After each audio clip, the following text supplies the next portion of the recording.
So just put on the Rider DLX pellet grill cover. Just want to walk you through some of the neat things about it. We've got a Velcro close on either end. See that? We've got a cover for each smokestack here. The panels are really sewn nicely. You get some good stand-up seaming.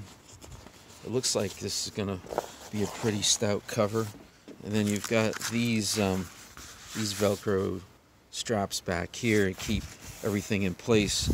You'll notice that I have the racks hanging on the lower legs, and they are covered by this cover.